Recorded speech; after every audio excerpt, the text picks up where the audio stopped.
ನಮಸ್ಕಾರ ಎಲ್ಲರಿಗೂ. ಓಂ ಬ್ರಹ್ಮದೇವಾಯ ನಮಃ. ಇವತ್ತು ಮಾತಾಡ್ತಿರೋ ಮೇಜರ್ ಏನಪ್ಪ ಅಂದರೆ ತುಂಬ ವಿಶೇಷವಾಗಿ ಅಸ್ಟ್ರಾಲಜಿಲಿ ಇವತ್ತು ಮೇಜರ್ ವಿಷಯ ಏನಪ್ಪ ಅಂದರೆ ಒಂದು ಘಟನೆ ನಡೆಯುವಂಥ ಘಟನೆ. ಒಂದು ಬುಧ ಮತ್ತು ಕುಜ ಸೂರ್ಯ ಇವರು ಮೂರು ಗ್ರಹನೂ ಕೂಡ ಒಂದು ವೃಶ್ಚಿಕ ರಾಶಿಲಿದ್ದಾರೆ. ಇದು ತುಂಬ ಅಪಾಯ ಮತ್ತು ತುಂಬ ಯೋಗ ಎರಡೂ ಕೂಡ ಹೇಳ್ತೇನೆ, ಯಾವ ರಾಶಿಗೆ ಯಾವ ಯೋಗ ಬರುತ್ತೆ ಅಂತ. ಎಂದಿನಂತೆ ಕುಂಭ ರಾಶಿಯಲ್ಲಿ ರಾಹು ಗ್ರಹ ಇದ್ದಾರೆ ಭಾಳ ವಿಶೇಷವಾಗಿ. ಅದೇ ಥರ ಮೀನರಾಶಿಯವರಿಗೆ ಭಾಳ ವಿಶೇಷವಾಗಿ ಶನಿ ಅಲ್ಲಿದ್ದಾನೆ. ಅಲ್ಲಿಂದ ಮೀನರಾಶಿಯವರಿಗೆ ಒಂದಲ್ಲ ಒಂದು ಸಮಸ್ಯೆಗಳನ್ನ ಕೊಡ್ತಾ ಇದ್ದಾನೆ ಶನಿ ಗ್ರಹ ಮೀನರಾಶಿಗೆ. ಗುರು ಈ ಒಂದು ವಾರದಲ್ಲಿ ಕಟಕ ರಾಶಿಯಲ್ಲೇ ಇರ್ತಾನೆ, ಉಚ್ಚ ಗುರುವಾಗಿರ್ತಾನೆ. ಇವನು ಉಚ್ಚ ಗುರುವಾಗಿದ್ದಾಗ ಒಬ್ಬರು ಮಾತು ಬಿಡ್ತಾರೆ, ಒಬ್ಬರು ತಿಕ್ಲು, ಒಬ್ಬರು ಮೆಂಟ್ಲು, ಒಬ್ಬರು ಲೂಸ್ಗಳು ಹುಡ್ತಾರೆ ಅಂತ ಹೇಳುತ್ತೆ. ಒಳ್ಳೆಯವರು ಹುಡ್ತಾರೆ, ಕೆಟ್ಟವರು ಹುಡ್ತಾರೆ. ಗುರು ಹುಚ್ಚನಾಗಿದ್ದಾಗ ಅದು ತುಂಬ ಕೇರ್ಫುಲ್ಲಾಗಿ ಹ್ಯಾಂಡಲ್ ಮಾಡೋಕತ್ತೆ. ಎಂದಿನಂತೆ ಕೇತು ಗ್ರಹ ಸಿಂಹರಾಶಿಲಿದ್ದಾರೆ. ಸಿಂಹರಾಶಿಲಿರೋ ಕೇತನ್ನು ನೀವು ಅವಾಯ್ಡ್ ಮಾಡೋದು ಹೆಂಗೆ ಅಂತ ನೀವು ತಿಳ್ಕೊಂಡಾಗ ತುಂಬ ಪವರ್ಫುಲ್ಲಾಗಿರ್ತದೆ.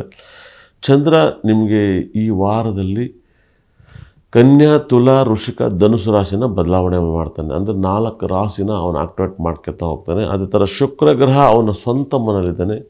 ಶುಕ್ರ ಸ್ವಂತ ಮನೇಲಿರೋದ್ರಿಂದ ಯಾರಿಗೆಲ್ಲ ಲಾಭವನ್ನು ಕೊಡ್ತಾನೆ, ನಷ್ಟವನ್ನು ಕೊಡ್ತಾನೆ. ಯಾಕಂದರೆ ಶುಕ್ರ ಅವನ ಸ್ವಂತ ಮನೇಲಿದ್ದಾನೆ. ಹಾಗಾಗಿಯೇ ಇದು ಭಾಳ ಮಿರಾಕಲ್ ಆಗುತ್ತೆ. ಇಲ್ಲೇನಾಗುತ್ತೆ, ಈ ಒಂದು ಟೈಮಲ್ಲಿ ಮಗು ಜನನವಾದರೆ ಕೋಟ್ಯಾಧೀಶ್ವರ ಆಗುವಂಥ ಟೈಮ್ ಕೂಡ ಒಂದು ಅದ್ಭುತವಾದ ಲಗ್ನ ಬಂದು ಕಟಕ ಲಗ್ನ ಅಂತೀನಿ. ಭಾಳ ವಿಶೇಷವಾಗಿ ಕಟಕ ಲಗ್ನ ಮತ್ತು ಭಾಳ ವಿಶೇಷವಾಗಿ ಮಕರ ಲಗ್ನದಲ್ಲಿ ಹುಟ್ಟಿದ್ರೆ ತುಂಬ ಚೆನ್ನಾಗುತ್ತೆ.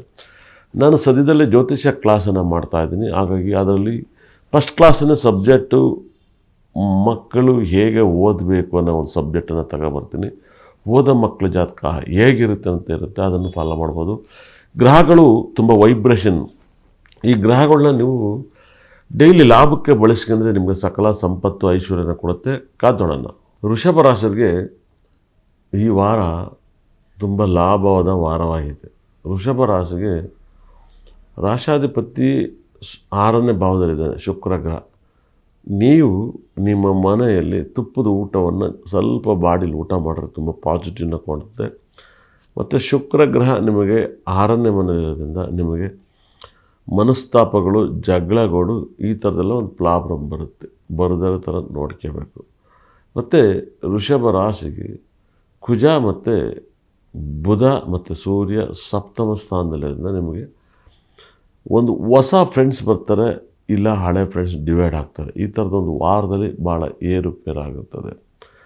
ಮನೆಯಲ್ಲಿ ಸಪ್ತಮಕ್ಕೆ ಅಷ್ಟೊಂದು ಗ್ರಹದ ದೃಷ್ಟಿ ಇದ್ದಾಗ ಕುಜ ಮತ್ತು ಬುಧ ಸೂರ್ಯ ಇವರ ದೃಷ್ಟಿ ಇರೋದ್ರಿಂದ ನೀವು ಒಂದಲ್ಲ ಒಂದು ಸಮಸ್ಯೆಯಲ್ಲಿ ನೀವು ಬರುತ್ತೀರ, ಪ್ರಾಬ್ಲಮಲ್ಲಿ ಸಿಗಾಕಿರ್ತೀರ. ಒಂದು ಗಂಡ ಹೆಂಡತಿ ವಿಚಾರದಲ್ಲಿ ಸಿಕ್ಕಾಪಟ್ಟೆ ಜಗಳಗಳು ಬರ್ತದೆ.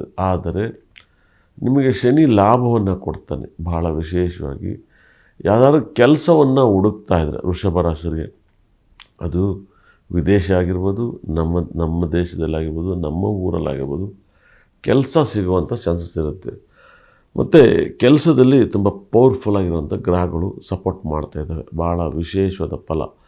ನಿಮ್ಮ ರಾಶಿಯನ್ನು ಸೂರ್ಯ ಗ್ರಹನೂ ಮತ್ತು ಶನಿ ಗ್ರಹನೂ ನೋಡೋದ್ರಿಂದ ನಿಮಗೆ ಕಂಪ್ಲೇಂಟ್ ಕೇಸ್ ಆಗ್ಬೋದು. ಮತ್ತು ಕೆಲಸ ಮಾಡೋ ಜಾಗದಲ್ಲಿ ನಿಮ್ಮ ಬಾಸ್ಗೂ ನಿಮಗೂ ಇಲ್ವಾ ಯಾರಿಗಾರು ನಿಮ್ಮ ಲೈಫಲ್ಲಿ ಜಗಳ ಆಗ್ಬೋದು, ಇಲ್ಲ ಸಂಬಂಧಗಳು ಬೆಳೀಬೋದು 100%. ಅದು ಯಾವ ರೀತಿಲಾದ್ರೂ ಸಂಬಂಧ ಬೆಳೀಬೋದು. ಅದು ನಿಮ್ಮ ಪರ್ಸ್ನಲ್ ಅಂತ ಹೇಳುತ್ತೆ 100%. ಭಾಳ ಮಿರಾಕಲ್. ಅಕ್ರಮ ಸಂಬಂಧ ಆಗಿರ್ಬೋದು, ಇಲ್ಲ ರಿಲೇಟಿವ್ ಸಂಬಂಧ ಆಗಿರ್ಬೋದು. ಈ ಥರದ್ದೆಲ್ಲ ಶನಿನೂ ಸೂರ್ಯನು ನಿಮ್ಮ ರಾಶಿನ ನೋಡಿದಾಗ ಮಾಡಬಾರ್ದನ್ನ ಮಾಡಬೇಕಾಗತ್ತೆ 100%. ಅದು ಒಬ್ರಿಗೆ ಒಳ್ಳೆಯದಾಗುತ್ತೆ, ಒಬ್ರಿಗೆ ಕೆಟ್ಟದ್ದಾಗುತ್ತೆ. ಚಂದ್ರಗ್ರಹ ನಿಮಗೆ ಸಿಕ್ಕಾಪಟ್ಟೆ ಒಳ್ಳೆ ಶುಭಫಲವನ್ನು ಕೊಡ್ತಾನೆ, ನೋವನ್ನು ಕೊಡ್ತಾನೆ ವೃಷಭ ರಾಶಿಗೆ ಈ ವಾರ ಅಷ್ಟೊಂದು ಗ್ರಹಗಳು ಬಲವಾಗಿರೋದ್ರಿಂದ ನಿಮ್ಮ ಲೈಫಲ್ಲಿ ಕಷ್ಟಪಟ್ಟು ನಿಮ್ಮ ಕೆಲಸ ಕಾರ್ಯಗಳನ್ನ ಜಯವನ್ನು ಕಾಣಿಸ್ಕೋಬೋದು. ನಿಮ್ಮ ಮನೆಯಲ್ಲಿ ಭಾಳ ಈ ವಾರದಲ್ಲಿ ಅತಿ ಹೆಚ್ಚು ತೊಗರಿಬೇಳೆ ಮತ್ತು ಗೋಧಿಯನ್ನು, ಹೆಸರು ಕಾಳನ್ನ ಅತಿ ಹೆಚ್ಚು ನೀವು ಬಳಸಿದರೆ ನಿಮಗೆ ಪಾಸಿಟಿವ್ ಜಾಸ್ತಿ ಆಗುತ್ತೆ. ಅದು ಊಟದಲ್ಲಿ ಸಿಕ್ಕಾಪಟ್ಟೆ ಪಾಸಿಟಿವ್ ಅಂತ. ಅದರಲ್ಲೂ ಕೂಡ ನೀವು ರವೆ ಇಡ್ಲಿ ಇಲ್ಲ ರವೆ ಉಪ್ಪಿಟ್ಟು ಇದನ್ನೇನು ಅತಿ ಹೆಚ್ಚು ಬಳಸಿ ತುಂಬ ಒಳ್ಳೆಯದಾಗುತ್ತೆ. ಸ್ವಲ್ಪ ಅವರೆಕಾಳನ್ನ ಊಟದಲ್ಲಿ ಅವಾಯ್ಡ್ ಮಾಡಿ, ತುಂಬ ಒಳ್ಳೆಯದಾಗುತ್ತೆ. ಊಟದಲ್ಲಿ ತುಂಬ ಅವಾಯ್ಡ್ ಮಾಡಿ. ನಿಮಗೆ ತೊಗರಿಬೇಳೆಯನ್ನು ದಾನವನ್ನಾಗಿ ಕೊಡಿ, ಇಲ್ಲ ತೊಗರಿಬೇಳೆಯನ್ನು ಊಟಕ್ಕೆ ಬಳಸಿ, ವೃಷಭ ರಾಶಿಗೆ ಟೈಮ್ ತುಂಬ ಚೆನ್ನಾಗಿ ಮಾಡಿಕೊಡುತ್ತೆ.